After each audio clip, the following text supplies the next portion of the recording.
Hello friends, welcome to my YouTube channel AG digital school. তো AG digital স্কুলে তোমাদের প্রত্যেকে স্বাগত জানাই বন্ধুরা। আজ আমি তোমাদের সামনে মাস্টার্ড অয়েলের প্রসেসিং রাইটিং নিয়ে চলে এসেছি। তো দেখে নাও, preparation of mustard oil. Mustard oil is a much used cooking material in the kitchen. সর্ষের তেল হলো একটি অতি প্রয়োজনীয় রন্ধন সামগ্রী। It is a very common edible oil. এটি একটি খুব সাধারণ ভোজ্য তেল। It is used by most of the families. এটি বেশিরভাগ পরিবারেই ব্যবহৃত হয়। Its processing goes through some easy steps. এই প্রক্রিয়াটি কিছু সহজ পদ্ধতিতে তৈরি করা হয়। At first mustard seeds are collected from the market. সর্বপ্রথম সর্ষের বীজ বাজার থেকে সংগ্রহ করা হয়। After the seeds are dried in sun for a few days. তারপর কিছুদিন এর বীজগুলো রোদে শুকনো হয়।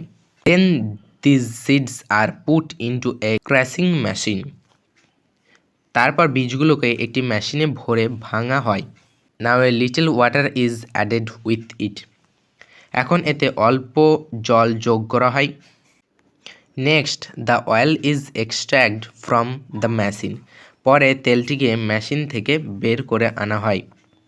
Thereafter the oil cakes are separated. তারপর সর্ষের খোলগুলোকে পৃথক করা হয়।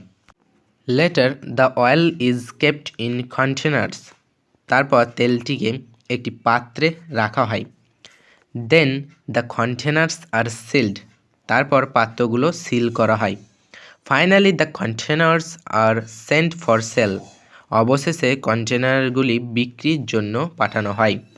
Thus the process of preparing mustard oil is done. এই প্রক্রিয়ায় সর্ষের তেল প্রস্তুত করা হয়। তো বন্ধুরা, এই ছিল মাস্টার্ড অয়েলের একটি ছোট্ট প্রসেসিং রাইটিং।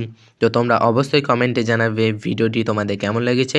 ভিডিওটি ভালো লাগলে অবশ্যই একটা লাইক করো, আর চ্যানেলে নতুন হয়ে থাকলে চ্যানেলটিকে অবশ্যই সাবস্ক্রাইব করে রেখো। তোমাদের জন্য এরকম অনেক অনেক ভিডিও অপেক্ষা করে আছে। তো সবশেষে বলি, ভালো থেকো, সুস্থ থেকো।